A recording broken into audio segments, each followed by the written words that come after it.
এই আমের সিজনে আম মাখানো খাবো না তা কি হয়?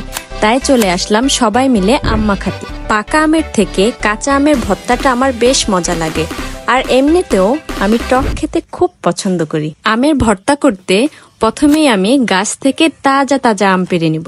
আমগুলো পেড়ে সোজা চলে আসলাম আমাদের আম বাগানে। চলো গাইস, আম বাগানে বসে আজকে আম ভর্তা করব। প্রথমে আমগুলোকে ভালো করে পানি দিয়ে পরিষ্কার করে নিতে হবে, যাতে আমের সাথে কোনো ধরনের ময়লা বা আমের কষ না লেগে থাকে। আমগুলো ধোয়া শেষ, এখন একটা একটা করে ভালো মতো আমগুলো ছিলে নেব। এই তো তোমরা দেখতেই পাচ্ছ আমগুলো কত সুন্দর করে ছিলে নিয়েছি। এখন শুধু মাখানোর পালা। কিভাবে ও কি কি উপকরণ দিয়ে আজকে আম মাখাবো সম্পূর্ণ ভিডিও দেখতে সাথে থাকো। একটি স্লাইসারের সাহায্যে ছিলে রাখা আমগুলো ভালো করে কুচি কুচি করে নেব। কাঁচামরিচগুলো এখন ভালো মতো ধুয়ে নেব। পরিষ্কার করে রাখা কাঁচামরিচগুলো স্লাইসারের সাহায্যে ঠিক আমের মতো ঝুরি ঝুরি করে কেটে নেব।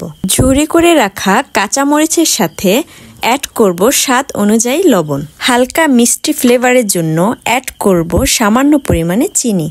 এখন অ্যাড করব আম মাখানোর মেইন উপাদান কাসুন্দি। আম ভর্তার টেস্ট দ্বিগুণ করতে দোকান থেকে নিয়ে আসলাম তেঁতুলের চাটনি। এখন সবগুলো উপকরণ ভালো মতো মাখিয়ে চাটনি করে নেব। এখন কুচি করে রাখা আমের মধ্যে বানিয়ে রাখা চাটনি দিয়ে হাতের সাহায্যে ভালো মতো চটকিয়ে নেব। এই দেখো আমাদের আম ভর্তা রেডি। তোমরা কে কে কাঁচা আমের ভর্তা পছন্দ করো সবাই কমেন্ট করে জানাও।